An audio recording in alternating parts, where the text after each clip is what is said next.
Good morning students. हमने last audio मैंने जो आपको भेजा था उसमें हम लोगों ने डिस्कस किया था chapter 4 physical education class 12 physical education and sports for differently able person. इनके बारे में हमने टॉपिक पे चर्चा की थी और मैंने डिसेबिलिटी ऑन डिसऑर्डर आपको पहले मैंने बता चुका हूँ, ठीक है। तो हम इससे आगे बढ़ेंगे। डिसेबिलिटी मैंने बताया था 3 टाइप्स की होती हैं, cognitive disability, intellectual disability and physical disability. तो हम इस बारे में तो हम पढ़ चुके हैं डिसेबिलिटी कितने प्रकार की होती हैं और क्या क्या उसके डिसेबिलिटी एंड डिसऑर्डर में क्या क्या डिफरेंस होता है, ये भी हमने पढ़ा। आज हम बात करेंगे डिसऑर्डर की।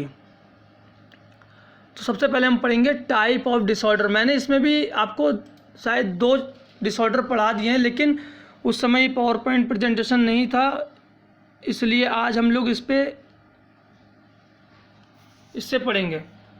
ये स्क्रीन मैं बड़ी कर देता हूँ, इससे थोड़ा दिखने में आसानी होगा। स्टूडेंट स्क्रीन तो बड़ी नहीं हो रही है, मैं ऐसे बड़ा करके दिखा देता हूँ, ठीक है। इस तरीके से आप पढ़ लेना। वैसे आपकी नज़रें बहुत तेज़ हैं, पढ़ लोगे, मुझे पता है। हाँ, तो type of disorder. Type of disorder में सबसे पहला है attention deficit hyper activity disorder, ADHD बोलते हैं। उसके बाद में आता है सेंसरी प्रोसेसिंग डिसऑर्डर। तीसरा है ऑटिज्म स्पेक्ट्रम डिसऑर्डर। चौथा है अपोजिशनल डिफिएंट डिसऑर्डर। उसके बाद है 5वां ऑब्सेसिव कंपल्सिव डिसऑर्डर। तो एक एक डिसऑर्डर पे हम लोग आज चर्चा करेंगे। सबसे पहले आता है ADHD।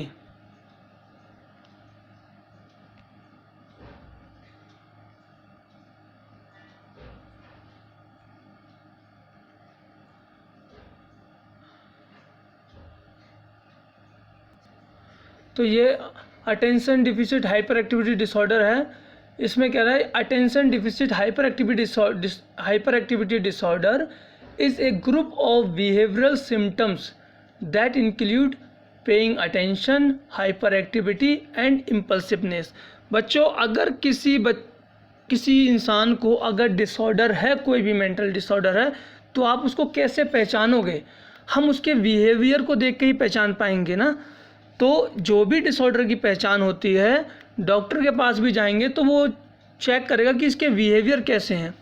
हम किसी भी मनोवैज्ञानिक के पास जाएंगे तो वो देखेगा कि इसके बिहेवियर कैसे हैं। उस बिहेवियर को देख करके उसके डिसऑर्डर का अंदाज़ा वो लगा पाएगा।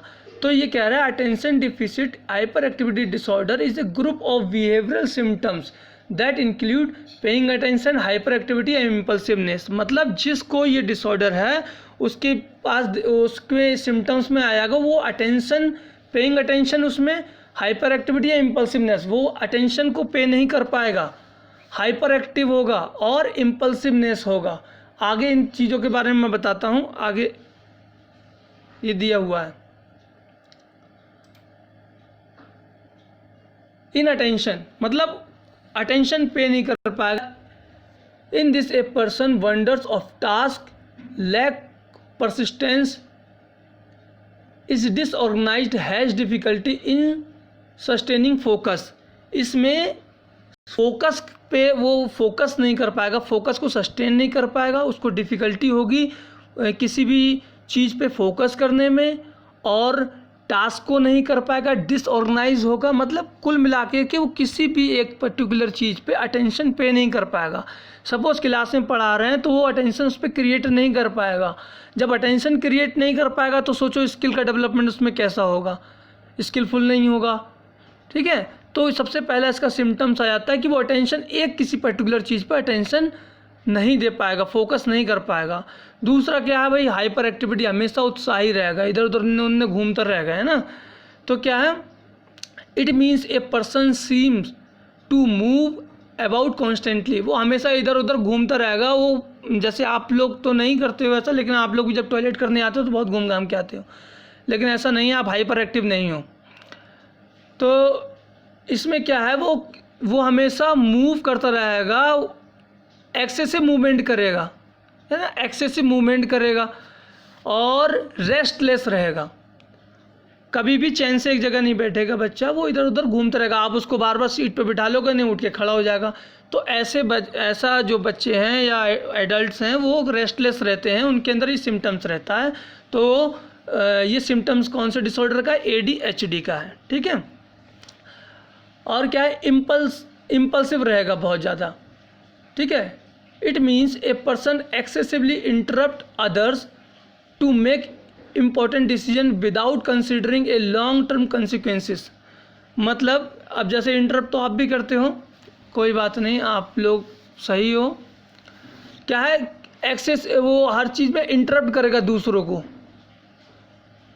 और इम्पल्सिवनेस होगा, बहुत ज़्यादा उत्साही होगा, डिसीजन बिना सोचे समझे डिसीजन ले लेना, ये सारी चीज़ें इसके अंदर रहेंगी। लॉन्ग टर्म उसके क्या हार्म्स होंगे उसको नहीं सोचेगा, लेकिन वो इम्पोर्टेंट डिसीजन भी ऐसे ही ले लेगा, है ना। इम्पल्सिव रहेगा। तो इसको कैसे मैनेज कर सकते हैं? This can be managed by counselling, lifestyle changes and medication, ठीक है। तो इस तरीके से इनको हम मैनेज कर सकते हैं। उसके बाद में आता है आपका सेंसरी प्रोसेसिंग डिसऑर्डर, इसको बोलते हैं SPD। तो सेंसरी प्रोसेसिंग डिसऑर्डर का एक और भी नाम है, इसको बोलते हैं सेंसरी इंटीग्रेशन डिसफंक्शनल, ठीक है। A complex disorder of brain that affects development of children and adults.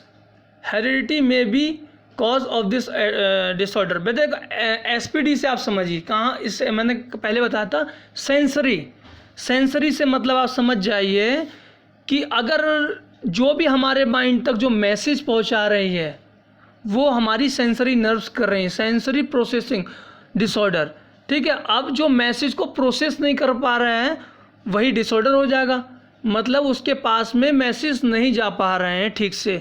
हमारी बॉडी में दो प्रकार की नर्व्स हैं, सेंसरी नर्व्स और मोटर नर्व्स। सपोज मैं बता रहा हूँ, अगर आपके पैर पे कोई चींटी चढ़ जाती है, आपको पता चल जाता है ब्रेन को कि हाँ मेरे पैर पे चींटी है, वो काम कौन किया? सेंसरी नर्व्स ने किया, आपके माइंड तक पहुँचाया कि हाँ भाई मेरे पैर पे चींटी चढ़ गई। अब आपका मोटर नर्व्स क्या काम करेगा? एक्ट करेगा उसके अगेंस्ट में। क्या है? या तो चींटी को झाड़ देगा, क्या भाई काट ले, काट जितना मर्जी काट ले, ये आपका डिसीजन रह जाएगा, ठीक है। सिम्टम्स क्या हैं? SPD में cause one sense like hearing, touch और टेस्ट। इसमें क्या सिम्टम्स, कोई एक सिम्टम्स इसमें हो सकता है, या तो उसको सुनने की प्रॉब्लम हो सकती है, या टच करने की प्रॉब्लम हो सकती है, या टेस्ट में प्रॉब्लम हो सकती है। एक्चुअली ये children become unresponsive to anything about them. फिर इसमें क्या होता है? चिल्ड्रन जो होता है इनरिस्पॉन्सिव हो जाता है। जब वो इनरिस्पॉन्सिव कब होगा? जब उसको कुछ चीज़ समझ में नहीं आएगी। समझ में आने का मतलब जब आपका उसका सेंसरी नर्व्स ढंग से काम नहीं कर रही हैं, वो उसको प्रोसेस नहीं कर पा रही मैसेज को, तो वो इनरिस्पॉन्सिबल हो जाएगा। तो इसका ये सिम्टम्स रह जाता है कि इनरिस्पॉन्सिव हो जाता है। आप लोग इसको स्क्रीनशॉट लेकर के बड़ा करके देख सकते हैं, ठीक है। इसके बाद में देखिए इसके कुछ साइंस हैं, कौन कौन से साइंस हो सकते हैं। ऐसा देखो, मैंने पहले बताया था हेयरिंग में, टचिंग में और टेस्ट में प्रॉब्लम हो सकती है। तो क्या क्या साइन हो सकते हैं? आप खुद सोच सकते हैं कि अगर देखिए वैक्यूम क्लीनर चलेगा तो उसकी आवाज़ को बर्दाश्त नहीं कर पाएगा, या हेयर ड्रायर चलेगा उसकी आवाज़ को बर्दाश्त नहीं कर, मतलब साउंड से उसको प्रॉब्लम होगी, है ना। उसके बाद में क्या होगा? लाइट से उसको सेंसिटिविटी होगी, अगर ज़्यादा लाइट है तो उसको सेंसिटिवनेस होगा, ठीक है। फूड में उसको टेस्ट नहीं समझ में आएगा फूड को, है ना। और उसका क्या है? पुअर कोऑर्डिनेशन रहेगा। जब आपका नर्वस सिस्टम, या इस तरीके से बोलते हैं एक तरीके नर्वस सिस्टम, सारी चीज़ें नर्वस सिस्टम से रिलेटेड है ये, तो क्या है जब उसका ठीक से काम नहीं करेगा तो उसका न्यूरोमस्कुलर कोऑर्डिनेशन अच्छा नहीं होगा। सपोज उसको बॉल फेंकोगे आप, तो बॉल के गलत डायरेक्शन में वो कैच पकड़ने की कोशिश करेगा, बॉल साइड से निकल जाएगी, है ना, क्योंकि वो उस तरीके से मैसेज को कैच नहीं कर पा रहा है कि बॉल किधर आ रही है, उसको डिसीजन नहीं ले पा रहा है, उसको किस तरीके से, उसका पुअर कोऑर्डिनेशन हो जाएगा, न्यूरोमस्कुलर कोऑर्डिनेशन पुअर हो जाएगा। तो ये कुछ साइंस है, आप पढ़ लीजिएगा इसको। और उसको कोई टच करेगा तो उसको अच्छा नहीं लगेगा। तो ऐसी चीज़ें, ये सारे सिम्टम्स क्या हैं? ये साइन हैं कि पर्टिकुलर बंदे को एसपीडी की प्रॉब्लम है, यानी कि सेंसरी प्रोसेसिंग डिसऑर्डर की प्रॉब्लम है। इससे हम ऐसे समझ सकते हैं, अगर ऐसे किसी में साइन दिखाई देते हैं तो हम समझ जाएंगे क्या है, इसको काउंसलिंग की ज़रूरत है या फिर इसको डॉक्टर के पास जाना चाहिए, है ना। तो ये सारी समस्याएं हो जाएंगी। उसके बाद में डिसऑर्डर आता है, देखो अपोजिशनल डिफिएंट डिसऑर्डर। देखो तीनों कैसे मुंह चिढ़ा रहे हैं, इससे आप समझ सकते हो ये क्या है। इसमें क्या रहता है बच्चों, अपोजिशनल डिफिएंट डिसऑर्डर का मतलब है इसमें बच्चा एंग्री हो जाएगा, मतलब गुस्सा आएगा उसके अंदर। तो ऐसे जो सिम्टम्स आएंगे इसमें बच्चे बहुत जल्दी गुस्सा हो जाएं, बहुत जल्दी चिल्लाएं, ऐसे डिसऑर्डर क्या होते हैं, अपोजिशनल डिफिएंट डिसऑर्डर इसको कहलाते हैं। ठीक है, इसमें क्या होता है, उनका मूड हमेशा एंग्री रहता है। ठीक है, दूसरे से बिहेवियर उनका अच्छा नहीं होता है, हमेशा गुस्से में रहते हैं। ऐसा डिसऑर्डर को हम अपोजिशनल डिफिएंट डिसऑर्डर कहते हैं। सिम्टम इसके क्या हैं, sign of ODD generally begin during preschool year, sometimes ODD may develop later but almost always before the early teenage। मतलब इसके जो सिम्टम्स हैं वो बच्चों में दिखाई देंगे, जो अर्ली प्री स्कूल के जो बच्चे होते हैं, सब मतलब प्राइमरी स्कूल के जो क्लासेस के जो बच्चे हैं, इनमें क्या सिम्टम्स से दिखाई देते हैं, बहुत ज़्यादा गुस्सा आना, बहुत ज़्यादा एंग्री करना, ये सारी चीज़ें इनमें दिखाई देती हैं।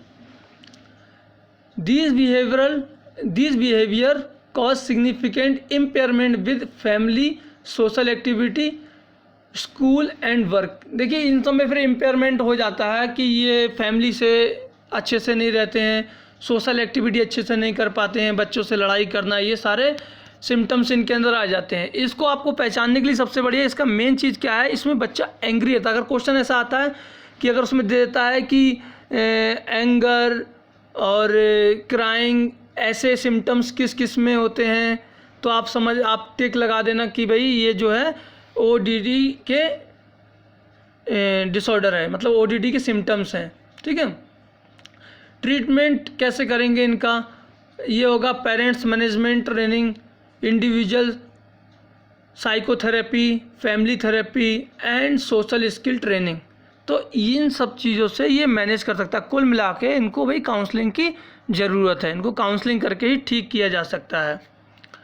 अब आता है हमारा अगला ऑब्सेसिव कंपल्सिव डिसऑर्डर।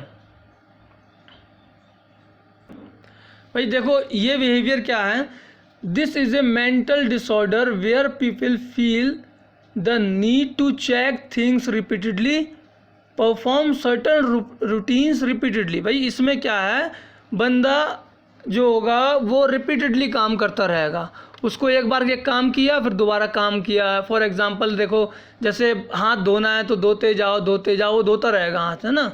तो इस तरीके से वो काम करता रहेगा। अगर किसी चीज़ को गिनना है तो वो गिनता रहेगा रिपीटेडली, है ना।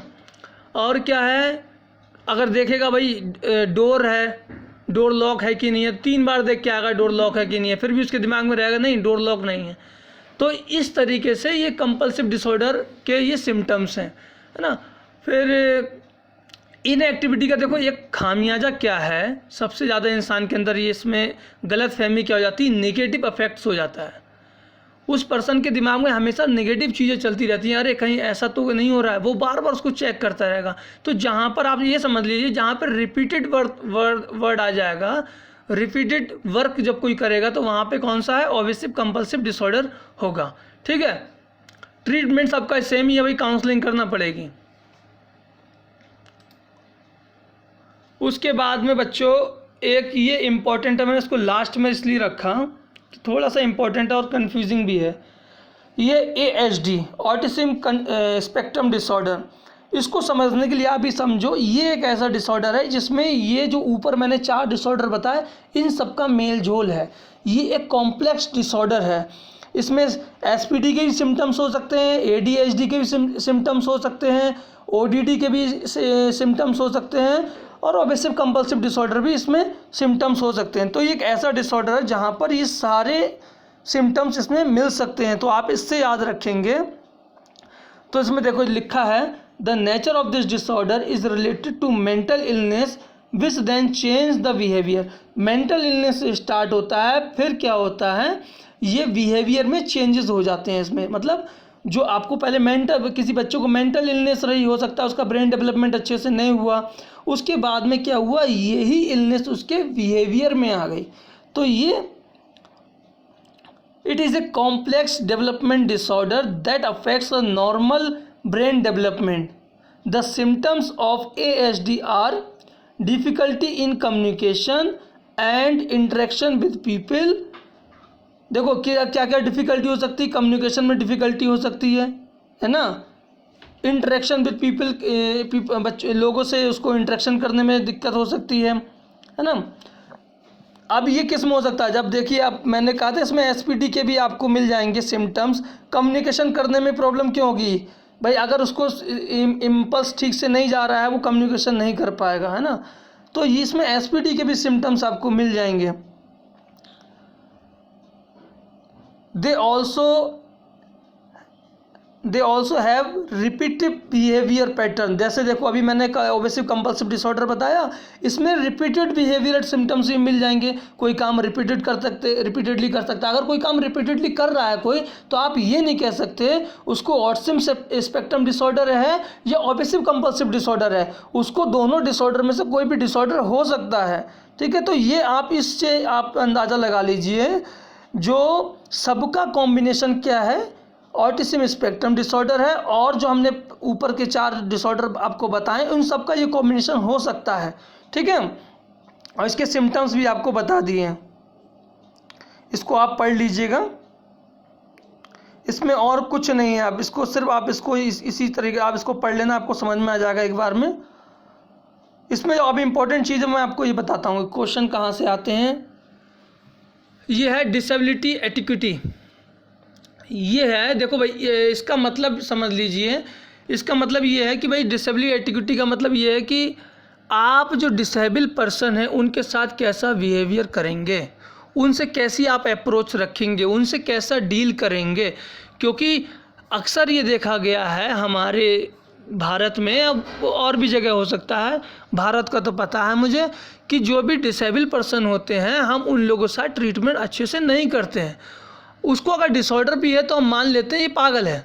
तो ये सोच इंसान को बदलनी होगी, इनसे भी प्यार से रहना होगा, तभी ये ठीक हो सकते हैं। ओके, तो इसका मतलब ये एक तरीके से ये एथिक्स है ना, डिसेबिलिटी के एथिक्स हैं भाई, कैसे इन लोगों के साथ आपको बिहेवियर करना है ना। तो ये कहना है this is a set of guidelines dealing with how to approach people with disability. उनके साथ आपको कैसे बिहेवियर रखना है, ठीक है। The rule of etiquette of for dealing with the disable person are generally same as the rules for good etiquette in society. भाई देखो, इनसे आपको बिहेवियर अलग नहीं रखना है, इनके साथ भी वैसा ही बिहेवियर रखना है जैसा कि आप दूसरों के साथ करते हो। इसका कहने का मतलब ये है। उसके बाद में अब इनको मैं बताता हूँ आप कैसे करके इनसे कम्युनिकेशन करेंगे, ठीक है। टॉक डायरेक्टली, आपको इनसे डायरेक्ट टॉक करना चाहिए। अगर इनके देखिए, speak directly to the person rather than through a companion के साथ आपको बात नहीं करनी, इन बच्चों से आप डायरेक्ट बात करिए। हमारे मन में क्या चलता है, अगर मान लो किसी बच्चे के साथ उसकी माँ है, जिस बच्चे को ये डिसऑर्डर है, तो हम क्या करते हैं, हमें पता है कि इस बच्चे को ये डिसऑर्डर, लेकिन हम उसकी माँ से पूछते हैं अरे आपका बच्चा कैसा है। क्यों हम उस बच्चे से ना पूछें, वो बच्चा बता सकता है, रिस्पॉन्स कर सकता है। इससे उस बच्चे को ऐसा नहीं फील होगा कि हम डिसेबल हैं, हम डिपेंडेंट हैं, उसको इंडिपेंडेंसी महसूस होगी, ठीक है। ऑफ़र टू हैंडशेक, उससे हैंडशेक करो, आप उसको डायरेक्टली ऑफ़र करो उससे बात करने के लिए, उसका हैंडशेक करो। Ask before you help, if you offer assistance wait the offer is accepted. ऐसा है, देखिए अगर आप उनको असिस्टेंस देना चाहते हैं तो उनसे पहले भाई पूछो कि मैं आपको क्या असिस्टेंट दे सकता हूँ। अगर हो सकता है वो इंडिपेंडेंट हो, अगर वो आपको ऑफर एक्सेप्ट करता है तब आप उसको सहारा दीजिए, ठीक है। लिसन देम केयरफुली, उनको बहुत केयरफुली सुनिए, अच्छी अच्छी बातें भी करते हैं, ठीक है। अब स्टीफन हॉकिंस जो थे वो भी तो डिसेबिलिटी के शिकार थे, लेकिन सोचो कितने माइंडेड थे। तो ऐसा नहीं है कि वो उनकी हमें बात नहीं सुनना है, उनकी बात हमें सुनना है। स्पीक क्लियरली एंड स्लो, आपको उनसे जो बात करनी है स्लो करनी है। ऐसा मैं बड़बड़ा रहा हूँ, इतनी तेज नहीं बात करनी, आप उनसे स्लो बात करिए, आराम से बात करिए, जिससे उनको अच्छे से समझ में आ जाए। उनको मतलब उनको लेके आने, एक नॉर्मल लाइफ में लेके आने का प्रयत्न करते रहना चाहिए आपको। ठीक है बच्चों, और जो मैंने अब तक आपको जो पढ़ाया है आई होप आप लोग कर रहे होंगे। वैसे उम्मीद तो मुझे कतई नहीं है, लेकिन मुझे उम्मीद मैं फिर भी रखूँगा। लेकिन आप लोग को भाई काम करना है बच्चों, और आप मुझे फीडबैक भी दो, अच्छा लग रहा है कि नहीं लग रहा है, जिससे मैं वीडियो बनाऊँ अच्छा लगे, है ना। तो आपको मैंने होमवर्क भी दिया था, वो होमवर्क आप कंप्लीट करके मुझे दिखाइए। 3 चैप्टर मैंने लिखने को दिए थे, आपने वो 3 चैप्टर लिखे नहीं लिखे वो मेरे को बताइए। Thank you, stay home stay safe.